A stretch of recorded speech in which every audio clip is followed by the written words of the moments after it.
আসসালামু আলাইকুম প্রিয় বন্ধুরা, ইতিহাসে হযরত আলী রাদিয়াল্লাহু আনহুর অনেক ঘটনা রয়েছে। তিনাকে শেরে খোদা বলা হয়। তিনি নবী পাক সাল্লাল্লাহু তাআলা আলাইহি ওয়াসাল্লামের জামাতা। তিনি হলেন হযরতে ফাতেমা রাদিয়াল্লাহু আনহার স্বামী আর জান্নাতি যুবকদের সর্দার হযরতে হাসান ও হুসেনের পিতা। শক্তির দিক থেকে পৃথিবীতে আর কারোর তিনার সঙ্গে তুলনা হয় না। হযরতে মৌলা আলী কারামাল্লাহ ওয়াজহুল করিম নবী পাক সাল্লাল্লাহু তাআলা আলাইহি ওয়াসাল্লামের সঙ্গে যে যুদ্ধেই অংশগ্রহণ করতেন সেই যুদ্ধেই তিনি জয়লাভ করতেন। কিন্তু তিনার কিছু যুদ্ধ এমনও রয়েছে যেগুলি ইতিহাসে অনেক কম প্রচলিত। বন্ধুরা, আজ এই ভিডিওতে আমরা আপনাদেরকে বাইরুল আলম অর্থাৎ সেই যুদ্ধের ঘটনা জানাতে চলেছি, যে যুদ্ধটি হযরতে আলী রাদিয়াল্লাহু আনহু জিনদের সঙ্গে লড়েছিলেন। এই যুদ্ধে মৌলা আলী আলাইহিসসালাম 20,000 জিনকে হত্যা করেছিলেন এবং অনেক জিন ইসলাম ধর্ম গ্রহণ করে নিয়েছিল, অর্থাৎ অনেক জিনকে কলেমা পড়িয়ে মুসলমান বানিয়ে নিয়েছিলেন। হযরতে আবু সাঈদ খুদরি রাদিয়াল্লাহু আনহু থেকে বর্ণিত, একদা আল্লাহর প্রিয় নবী সাল্লাল্লাহু তাআলা আলাইহি ওয়াসাল্লাম যুদ্ধ থেকে ফিরে আসছিলেন। এই সময় একটি নির্জন এলাকা দিয়ে পথ অতিক্রম করছিলেন। তো হুজুর পাক সাল্লাল্লাহু তাআলা আলাইহি ওয়াসাল্লাম সাহাবায়ে কেরামকে জিজ্ঞাসা করলেন যে এই জায়গাটির নাম কি। এর উত্তরে উমর বিন উমাইয়া জামরি রাদিয়াল্লাহু আনহু বললেন, ইয়া রাসূলুল্লাহ সাল্লাল্লাহু তাআলা আলাইহি ওয়াসাল্লাম, এই জায়গাটিকে ওয়াদিয়ে আরজাক বলা হয়ে থাকে। এই জায়গায় একটি কূপ রয়েছে যার ভিতরে সেই জিনেরা থাকে যারা হযরত সুলাইমান আলাইহিস সালামের কাছেও বশ্যতা স্বীকার করেনি। আর এই জায়গাটি থেকেই তাবা ইয়ামানি পথ অতিক্রম করেছিল আর তাদের 10,000 সৈন্যকে জিনেরা এই জায়গাতে মেরে ফেলেছিল। এটি শুনে আল্লাহর প্রিয় নবী সাল্লাল্লাহু তাআলা আলাইহি ওয়াসাল্লাম বললেন, আচ্ছা, তাহলে এটি হলো সেই জায়গা যেখানে ভয়ঙ্কর জিনেরা থাকে।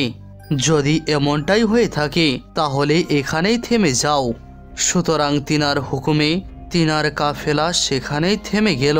তারপরে আল্লাহর রাসূল সাল্লাল্লাহু তাআলা আলাইহি ওয়াসাল্লাম তিনার সাহাবায়ে কেরামকে বললেন যে তোমাদের মধ্যে থেকে 10 জন গিয়ে জিনেদের কূপ থেকে পানি নিয়ে আসো। হুজুর পাক সাল্লাল্লাহু তাআলা আলাইহি ওয়াসাল্লামের আদেশ পাওয়া মাত্রই 10 জন সাহাবী উঠে সেই জিনেদের কূপের কাছে গিয়ে পৌঁছালো। যখনই সেই 10 জন সাহাবী জিনেদের কূপের কাছে গিয়ে পৌঁছালেন তো সঙ্গে সঙ্গে একটি ভয়ঙ্কর জিন কূপ থেকে বেরিয়ে আসলো আর বাইরে আসার সঙ্গে সঙ্গেই সে একটি উচ্চস্বরে চিৎকার করলো। তো সঙ্গে সঙ্গে সম্পূর্ণ জঙ্গলে আগুন লেগে গেল আর মাটি কাঁপতে শুরু করলো। এই ভয়ঙ্কর দৃশ্যটি দেখার পরে সকল সাহাবায়ে কেরাম পিছুপা হলো, কিন্তু আবুল আস নামক একজন সাহাবী পিছনে না আসার পরিবর্তে সামনে অগ্রসর হতেই থাকলেন। আর কিছুক্ষণের মধ্যেই তাকে জিনেরা শহীদ করে ফেলল। ইতিমধ্যে হযরত জিবরাইল আলাইহিস সালাম এসে উপস্থিত হলেন আর তিনি আল্লাহর পয়গম্বর সাল্লাল্লাহু তাআলা আলাইহি ওয়াসাল্লামকে বললেন, এ আল্লাহর নবী সাল্লাল্লাহু তাআলা আলাইহি ওয়াসাল্লাম, আপনি অন্য কাউকে পাঠানোর পরিবর্তে হযরত আলী রাদিয়াল্লাহু আনহুকে পাঠান। এটি শোনার পরে হুজুর পাক সাল্লাল্লাহু তাআলা আলাইহি ওয়াসাল্লাম হযরত আলী রাদিয়াল্লাহু আনহুকে যাওয়ার জন্য হুকুম দিলেন। সুতরাং তিনার আদেশ পাওয়ার পরে হযরত আলী শেরে খোদা কারামাল্লাহ ওয়াজহুল করিম জিনের সেই কূপের দিকে রওনা দিলেন। এটি দেখার পরে আল্লাহর প্রিয় নবী সাল্লাল্লাহু তাআলা আলাইহি ওয়াসাল্লাম দোয়ার জন্য নিজের হাত মোবারক উত্তোলন করলেন আর আল্লাহ তাআলার কাছে এটি দোয়া করলেন, ইয়া আল্লাহ, প্রত্যেকবারের মতো এবারও আপনি হযরত আলীকে সফলতা দান করুন। তারপরে হযরত আলী যখনই সেই কূপের কাছে গিয়ে পৌঁছালেন তো সঙ্গে সঙ্গে আবারও একটি ভয়ঙ্কর জিন কূপ থেকে বেরিয়ে আসলো আর জোরে জোরে আওয়াজ করতে লাগলো।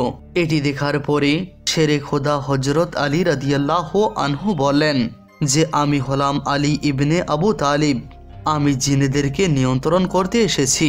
এটি শোনা মাত্রই সেই জিন হযরত আলীর উপর একটি বড় ধরনের আক্রমণ করলো, কিন্তু তিনি তার আক্রমণকে নিজের উপর লাগতে দিলেন না এবং নিজের জুলফিকার তরবারি দিয়ে সেই জিনটিকে কেটে দ্বিখণ্ড করে দিলেন।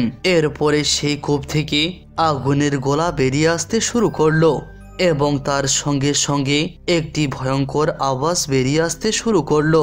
তারপরে মুহূর্তের মধ্যেই অনেকগুলি ভয়ঙ্কর চেহারা সেই কূপ থেকে বেরিয়ে আসতে শুরু করলো। এটি দেখার পরে হযরত আলী রাদিয়াল্লাহু আনহু কোরআন শরীফের কিছু আয়াত তেলাওয়াত করলেন, যার ফলে সেই আগুনগুলি নিভে যেতে শুরু করলো এবং সেই ধোঁয়াগুলিও ধীরে ধীরে বাতাসে রূপান্তরিত হলো। তারপরে হযরত আলী রাদিয়াল্লাহু আনহু কূপের সেই মুখের কাছে গিয়ে দাঁড়িয়ে গেলেন আর কূপ থেকে পানি নেওয়ার জন্য বালতিটি নিচে নামিয়ে দিলেন, কিন্তু জিনেরা সেই বালতিটি কূপ থেকে বাইরে ফেলে দিল। এটি দেখার পরে হযরত আলী রাদিয়াল্লাহু আনহু আবারও কিছু আয়াত পাঠ করলেন। তারপরে বললেন, আমি মোকাবেলা করার জন্য প্রস্তুত আছি, চলে আসো। এটি শোনা মাত্রই একটি ভয়ঙ্কর জিন বেরিয়ে আসলো। আসার সঙ্গে সঙ্গে সে হযরত আলীর উপর আক্রমণ করলো। হযরত আলী রাদিয়াল্লাহু আনহু তার আক্রমণ থেকে নিজেকে রক্ষা করে তাকেও হত্যা করে ফেললেন। তারপরে আবারও তিনি কূপের ভিতরে সেই বালতিটি নিক্ষেপ করলেন, কিন্তু এবারও জিনেরা সেই বালতিটি বাইরের দিকে ছুঁড়ে ফেলল। এভাবেই হযরত আলী রাদিয়াল্লাহু আনহু সেই বালতিটি 3 বার পানি নেওয়ার জন্য কূপে ফেললেন, কিন্তু প্রত্যেকবারেই জিনেরা সেই বালতিটি কূপের ভিতর থেকে বাইরে ফেলে দিল। অবশেষে হযরত আলী রাদিয়াল্লাহু আনহু সাহাবায়ে কেরামদেরকে ডেকে বললেন, আমি আমার কোমরে একটি দড়ি বেঁধে নিচ্ছি আর কূপের নিচে নামছি, আর তোমরা এই দড়িটি ধরে থেকো। সুতরাং তিনার কথা মতো সাহাবায়ে কেরামগণ সেই দড়িটি ধরে থাকলো এবং হযরত আলী রাদিয়াল্লাহু আনহু সেই কূপের ভিতরে নামলেন। ইতিমধ্যে সেই দড়িটিও ছিঁড়ে গেল আর হযরত আলী রাদিয়াল্লাহু আনহু সেই কূপের ভিতরে গিয়ে পড়লেন। এটি দেখার পরে সাহাবায়ে কেরামগণ কান্নাকাটি শুরু করে দিলেন। ইতিমধ্যে সাহাবায়ে কেরামগণ শুনতে পেলেন যে কূপের ভিতর থেকে চিৎকার চেঁচামেচির আওয়াজ শোনা যাচ্ছে। তারপরে কিছুক্ষণের মধ্যেই এই আওয়াজটিও শুনতে পাওয়া গেল, ইয়া আলী আলাইহিস সালাম, আমাদেরকে আশ্রয় দান করুন। এটি শোনার পরে হযরত আলী শেরে খোদা রাদিয়াল্লাহু আনহু বলেন, যদি তোমরা তোমাদের মঙ্গল চাও আর যদি তোমরা বেঁচে থাকতে চাও তাহলে এক্ষুনি কলেমা পড়ে নাও আর মুসলমান হয়ে যাও। এটি শোনার পরে জিনেরা কলেমা পড়ার জন্য প্রস্তুত হয়ে গেল। তারপর হযরত আলী রাদিয়াল্লাহু আনহু তাদের সকলকেই কলেমা পড়ালেন আর তারা সবাই মুসলমান হয়ে গেল। এরপরে আবারও কূপের ভিতরে সেই রশিটি ঝুলিয়ে দেওয়া হলো আর হযরত আলী রাদিয়াল্লাহু আনহু 20,000 জিনকে হত্যা করে এবং অসংখ্য জিনেদেরকে মুসলমান বানিয়ে সেই কূপ থেকে বেরিয়ে আসলেন। তারপরে হযরত আলী রাদিয়াল্লাহু আনহু সেই মুসলমান হওয়া জিনেদের মধ্যে একজন জিনকে সেই জিনেদের সর্দার বানিয়ে দিলেন। সেই জিনের নাম ছিল জাফর জিন, তার পূর্বের নাম ছিল আরগাবান জাহিদ, কিন্তু পরবর্তীতে হযরত আলী রাদিয়াল্লাহু আনহু তার নাম জাফর জিন রেখেছিলেন।